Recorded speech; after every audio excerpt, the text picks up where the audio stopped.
Press the bell icon on the YouTube app and never miss another update.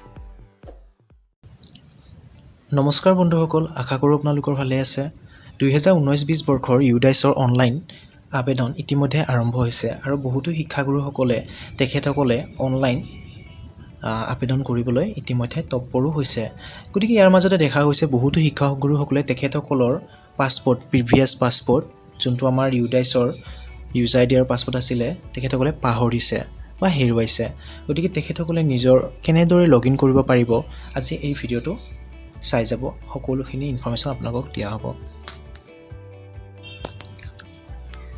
বন্ধুসকল, প্ৰথমে আপোনালোকৰ স্ক্ৰীনত যাব আৰু গুগল ক্ৰম অপশ্যনত ক্লিক কৰিব আৰু ইয়াতে ক্লিক কৰাৰ পিছত চাৰ্চ বাৰত আপোনালোকে টাইপ কৰিব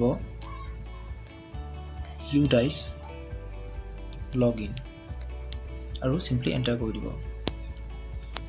আৰু ইয়াৰ পিছত এনেকুৱা এটা ইণ্টাৰফেচ খোল খাব। ইয়াতে দেখিছে আপোনালোকে লগইন ইউডাইছ প্লাছ বুলি অপশ্যনটো, ইয়াতে ক্লিক কৰিব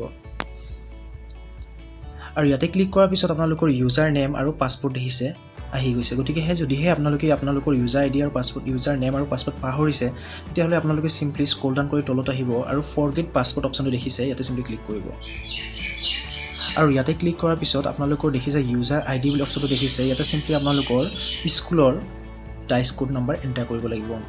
মই আপোনালোকক বুজাবলৈ এটা স্কুলৰ ডাইচ কোড নাম্বাৰ এণ্টাৰ কৰি দিছোঁ।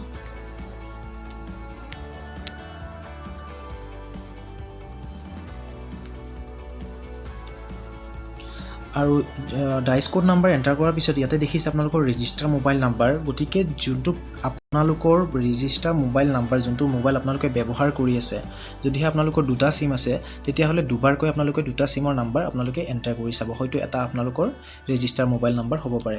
গতিকে চিম্পলি মই মোৰ ৰেজিষ্টাৰ নাম্বাৰটো মই ইয়াতে এণ্টাৰ কৰি দিছোঁ। যিহেতু মই নাজানো মোৰ ৰেজিষ্টাৰ মোবাইল নাম্বাৰ কোনটো হয়, গতিকে মই যোনটো মোবাইল নাম্বাৰ ব্যৱহাৰ কৰি আছোঁ, সেই মোবাইল নাম্বাৰ মই ইয়াতে এণ্টাৰ কৰি দিছোঁ।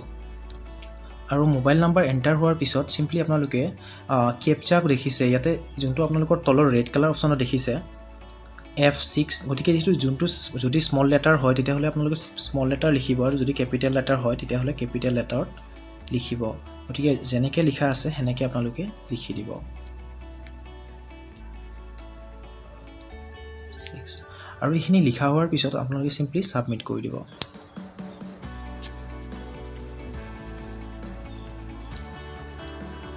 আৰু ছাবমিট হোৱাৰ লগে লগে আপোনালোকৰ মোবাইলত যদিহে ৰেজিষ্টাৰ মোবাইল নাম্বাৰ হয়, তেতিয়াহ'লে লগে লগে আপোনালোকৰ মোবাইলত এটা মেছেজ আহি যাব।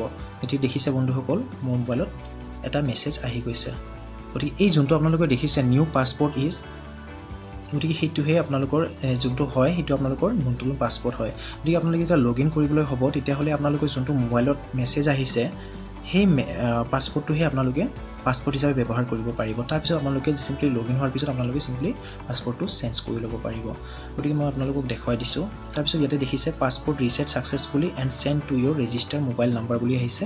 গতিকে আপোনালোকে ক্লিক হিয়াৰ লগইন বুলি অপশ্যনটো ক্লিক কৰি দিব আৰু লগে লগে আপোনালোকৰ ইউডাইছখন খোল খাই যাব। আৰু ইয়াতে দেখিছে আপোনালোকৰ লগইন অপশ্যন আহিছে। গতিকে আপোনালোকে ইয়াৰ পৰা লগইন কৰিব পাৰিব।